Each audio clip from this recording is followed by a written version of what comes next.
One. Hello everyone. Our project for the sixth annual Datathon project is for track two, Doctors Without Borders. I'm Sainik. This I'm is Runze. And I'm Colin. and Shashwat was supposed to be with us, but I don't think he is today. So to start off, we'll introduce our context and problem, and then we'll follow up with our project, and then end up with a closing note.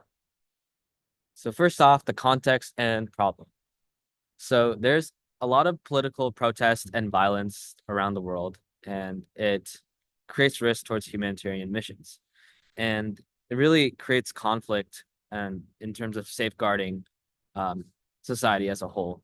And we want to figure out a solution in order to reinforce those conflicts.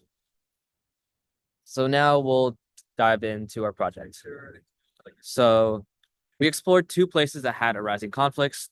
We explored Mexico and Central America. For Mexico, to like briefly tell you guys, we used an interactive map slider tool, and for Central America, we used a Voronoi diagram. So part one is the interactive map with time sliders of conflicts in Mexico. Okay, so for this part, we only used the data frame data that we have for Mexico, which is around 4,200 rows with 18 columns after some cleaning.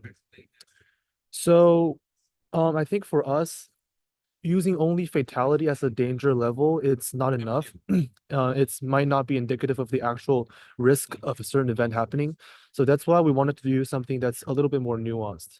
Um, Here you can see we did 4 columns that each indicates if it targets civilian, if it's a violent protest or conflict, if there's any actual fatalities that actually happened, and the average fatality that happens with that type of interaction. For example, it could be like a political militia and civilian interaction.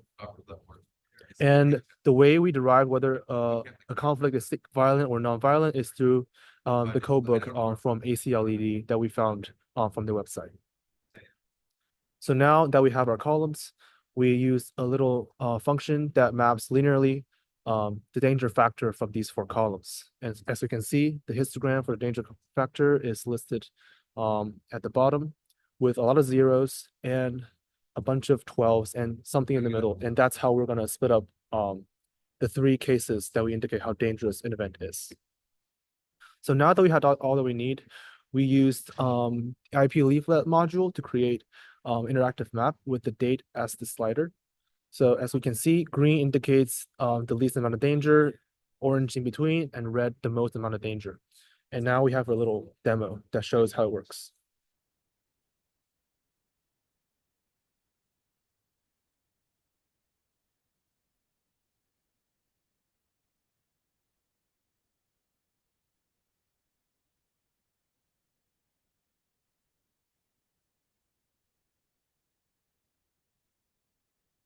As we can see, as we slide the slider, the map updates with the information on that date.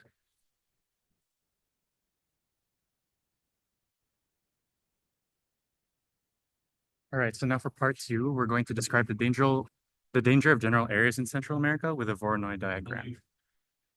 So this is our data set similar to the one for Mexico with a few clean columns. We have 2,000 rows, which is a good sample size. And you'll see that there's a danger score that I'll describe in the next slide. So to kind of rank the events or how dangerous certain events are, we saw from the breakdown in the code book, we described high risk events with a score of 6, medium risk with a score of 4, and then low risk with a score of 2. And you can see the type of events that are in each of those categories. And so when we map those points, you can see Central America looks like that. You can see a big cluster in the middle of Central America, not a lot towards the bottom, but we're going to look mostly in that cluster that I talked about. So when you make the Voronoi diagram, you can see that this creates a heat map, basically a heat map where you can see that certain areas, such as these 2 shapes, have high danger. And looking at those shapes, you can see, that basically this heat map can tell us where, with a sample of incidents, like how dangerous general areas are. And yeah, so to close, some assumptions and limitations we made. Right. So for the map, we assume that our danger factor is defined very naively using a linear function. But in reality, we recognize that it might not be that simple at all. It might be more nuanced. Also using the sub-event and disorder types as our idea is like it may not necessarily be reflective of how dangerous an event is. Yeah, so based on the interactive map, any further directions? So we can generalize this. We could probably generalize this to many more regions, wider time range, of course. We could probably improve our metric of danger and danger score, considering the actors at play, whether it's protesters, the government, or civilians, whoever it may be. And we could probably have a quicker way to retrieve the data by having a smoother slide. For the Voronoi diagram, we could also improve the metric score, using a scale other than 2 to 6 and something that's more reflective of the risk of those events. And we believe through these two projects, we can help humanitarian workers have a better sense of the past patterns, what's going on, and what's going to happen in the future. Thank you. How long was that?